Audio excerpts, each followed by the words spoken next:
Namaste. Welcome back, beautiful souls, to this Arthurian series.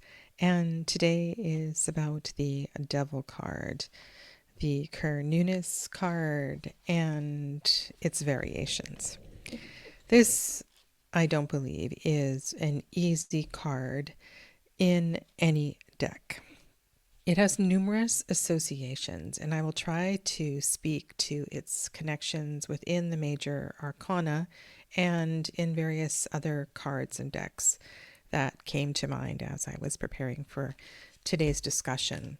I'm going to start with reading from Anna Marie Ferguson's guidebook. This is the meaning description of the Horned One. The oppression of an unhealthy situation revives the primordial nature of one's self. How this energy is used determines the positive or negative interpretation of the card. When channeled, it can empower, motivating, courageous, and liberating feats. These animal instincts can also serve to protect us, an internal alarm system warning against danger. Though an encounter with the shadow is enlightening, its awesome seductive power can be overwhelming, leading to a disorienting experience. If the primitive instinctive nature is not integrated but allowed to rule, behavior becomes reckless and at times self-destructive. This leads to the more traditional interpretation of the card: violence, controlling relationships, promiscuity, and drug abuse. And as I have been doing with the other cards in this series, I've been comparing the interpretation of the major arcana from the John and Kathleen Matthews Arthurian deck with Anna Marie Ferguson's and Claire Duval's.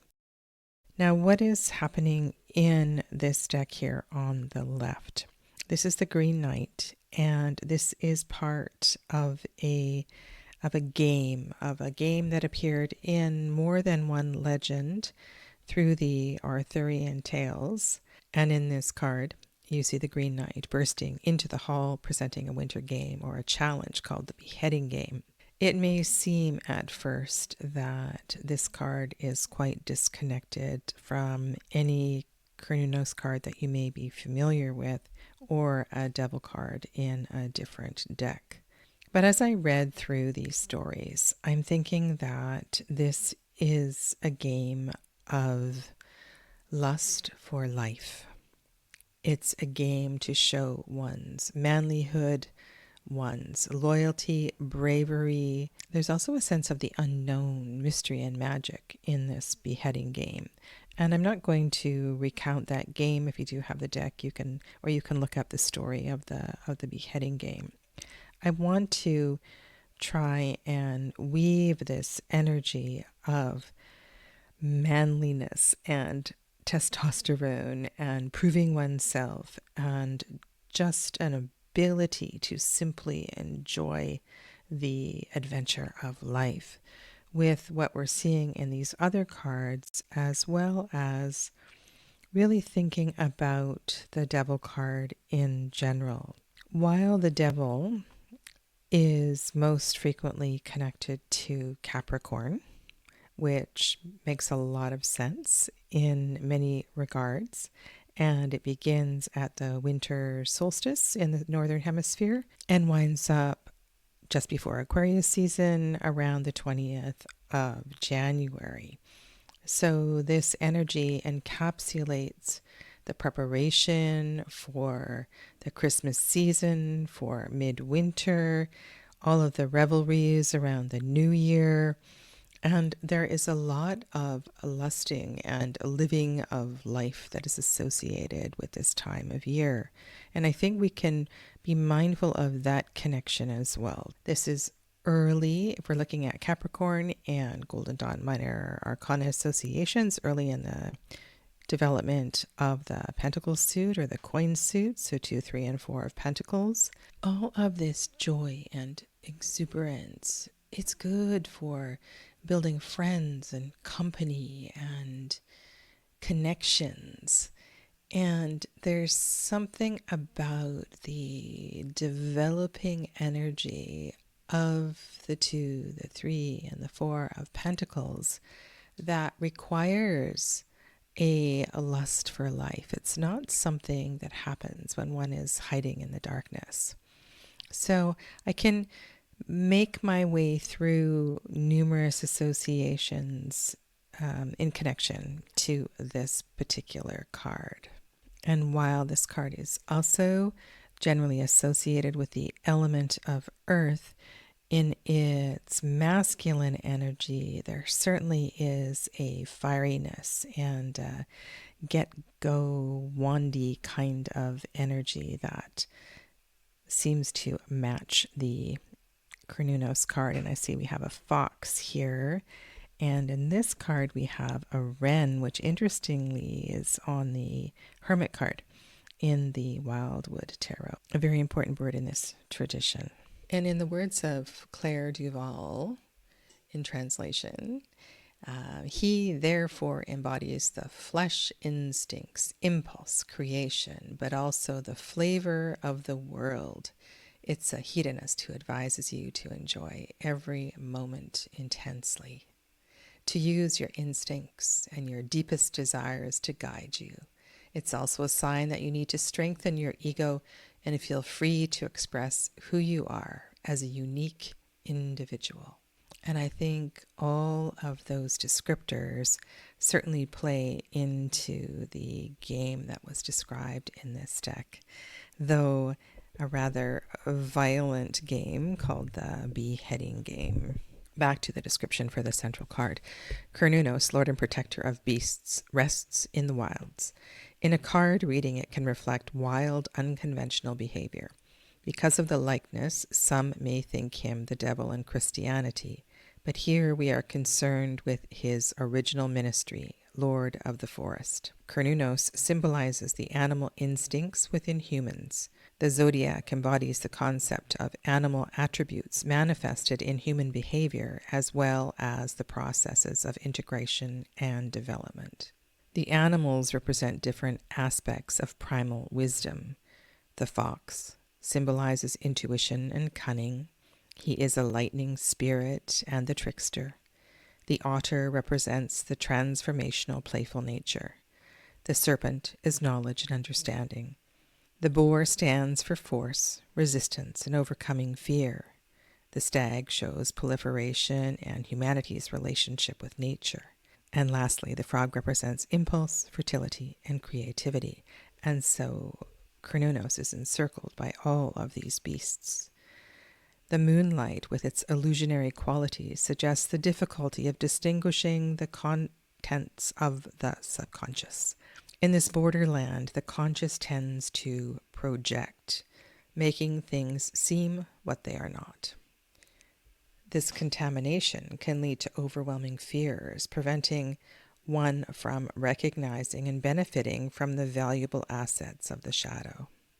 And that is such an important concept when we're looking at the Devil card, is that the shadow is not necessarily bad. The shadow is the shadow, and it's a part of ourselves and a part of the qualities of our life path that we are to fully embrace as part of a whole, as part of who we are and where we're going and what we are doing. The woodland represents the wilderness beyond the conscious, the habitat of the horned one. When I'm working with this card, I'm really in the mood of, am I truly living my life? Or have I created excessive boundaries masked in social expectations, social norms, family traditions? This is such an interesting card to really look into your own heart, your own second, third chakra instincts to see if indeed you are living and you are fully living life. And this is the Cernunnos story from legend, the Arthurian Tarot. The powerful and archaic image of the horned god dates back to the Paleolithic age. The lord of the animals was a nature deity and god of the hunt. The Celts were a people whose lives were intrinsically woven with the natural world and the animals that surrounded them. Animal gods were especially popular, since their survival depended on the welfare of the animals they hunted.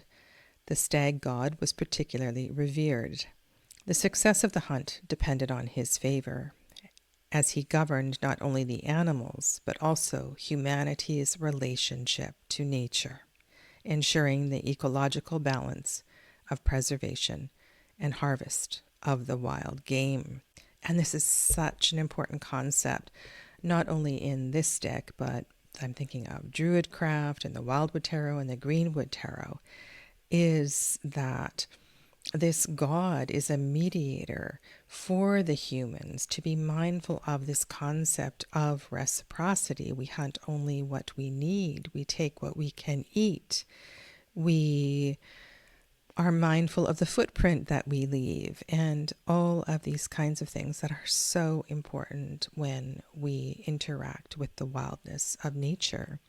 And you can turn all of that as well, too, into looking at your own animal self and the respect and due care that it needs in order to be sustained and be a joyful living part of who you are. All right, back to the story. Frightening yet fascinating, the appearance of Cernunnos echoes the threatening yet irresistible power contained in the primordial self. This is a reminder of the challenge we face when encountering our animal impulses. Aggression, mating, and herding instincts are but a few of the traits that reside here. To repress them can create unhealthy, distorted perversions. Yet when uninhibited, they create chaos. The body of Cernunnos symbolizes the integration and balance, part man, part beast. He retains the primordial wisdom and vitality of the beast, and yet he has achieved consciousness. This affords him a supernatural power with which he controls and protects the animals. He is their master, hence the torque, symbol of a chieftain, while the antlers are symbols of his maturity and vitality.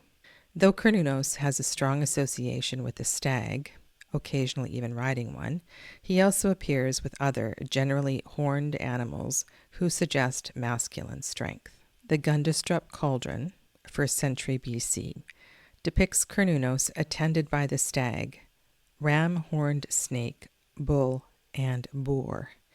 Since the horned one embodies the masculine principle, he is believed to be the consort of the goddess, Mother Earth. Their union holds the promise of fertile lands and an adequate source of game. The potent image of the horned god continued to hold sway over its people, despite the efforts of the new Christian church to stamp him out. Predictably, this rivalry led to the worship of the horned one being considered blasphemous and an affront to the church. Ultimately, the image of the horned one would be condemned to represent the devil of the Christian religion.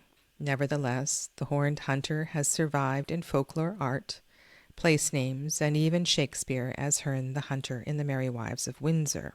The enduring popularity of Pan attests to the appeal of the pastoral god. Part man, part beast, god of shepherds and huntsmen, the roles of Pan and Cernunnos are virtually one and the same. Our limited understanding of the worship of the Celtic horned god and Celtic religion in general is due part to their practice of memorizing their religious teachings rather than committing them to writing, as this was considered sacrilege. In turning to other cultures where ancient customs are better preserved, we gain a glimpse of what it may have been like. The chief or shaman of the tribe appears at a sacred rite, destined to bring fertility and adequate source of game to his people. In animal guise, washed in firelight, he dances, imitating the movement and behavior of the animal. Chants and the rhythm of the drums induce a trance. The human form sinks and the beauty of the animal soul rises. In such a setting, the chief is transformed, possessed by his totem animal god. Tolstoy, in his book Quest for Merlin, points out that Mirrodin, identified with Merlin of Geoffrey of Monmouth, fulfills this role. Driven mad by his dreadful experience of the Battle of Ardurid, the suffering Mirrodin retreated to the isolation of the forest. There he foraged with the animals, wore the antlers and skins of the animals, and gained a supernatural control over their behavior. Here, Merlin is the lord of the animals, the horned one. Before I turn to the journaling prompts in Claire Duval's deck, I just wanted to share with you a couple of thoughts. I was thinking about the Crowley Thoth Tarot and this idea of Cernunnos, and how in this deck we have a number of cards, these are 3 of them here, that really speak to this power that we all hold within us. This power that we have the potential to unleash as part of our self-development. And I really like this card in the deck in that in order to realize that power, to know that inner strength, there is a surrendering which is absolutely necessary. And I know that is a lesson in other decks, other minor arcana as well too. But there's something about this deck that really invites a deeper contemplation of our primal energy. I was in a workshop not too long ago. It was a special education workshop, and I wanted to talk about repressed energy, whether that is exuberance as someone who lives with ADHD or somewhere on the autism spectrum, whether that is a repressed sexual energy, whatever kind of energy it is. And I guess this wasn't the forum for that discussion because I was quickly shut down. However, the leader of that workshop wanted to differentiate energy and say that sexual energy was very different from the energy that is required to challenge oneself in a race or to chop wood or to unleash oneself in anger. And I beg to differ. I have studied yoga for a long time, and this concept of energy is so important. And this idea of strength and fire and the right side of the body and the masculine energy is imperative. It's just as imperative as the darkness and mystery and receptive side, the left side, the feminine, divine feminine side. Energy is energy is energy, and we channel it in different ways. And I go back to that initial paragraph in Anna Marie Ferguson's book when she says, when channeled, it can empower, motivating, courageous, and liberating feats. These animal instincts can also serve to protect us. And yet I think we need to go even beyond that and recognize that this energy is channeled, connected, used and affects everything.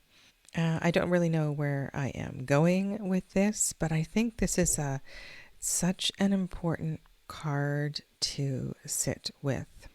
Whatever deck you're working with at this time, it has most definitely a connection to the strength card, a conventional strength card. It has a connection to the lust card. And yes, there is a connection to the lover's card as well, though not so much in this situation. If this card helps us to develop a strong and healthy ego, then its appearance in a reading also likely speaks to the wounds or the patterns that are in need of care or healing. And so I invite you to think about that. There is a sense of trust in oneself that's also really important here. But if that's a little bit too deep for you today, then why not just contemplate what kinds of activities allow you to feel fully alive and enjoy life? And go to some really specific situations where you felt like you were able to be who maybe you aren't able to be in different circumstances. And in my work that I do with clients, one of the things I pray and I teach tools and skills to assist with is helping people when they change hats or they go from environment to environment or situation to situation, is that the fluctuations of their voice, of their personality, of their way of being change less, so that we can flow from home to work, to play, to old friends, to new friends, and really be comfortable with who we truly are. So let me know what you think of these thoughts, and I look forward to your response in the comments below. Thank you for being here. Take good care. Namaste.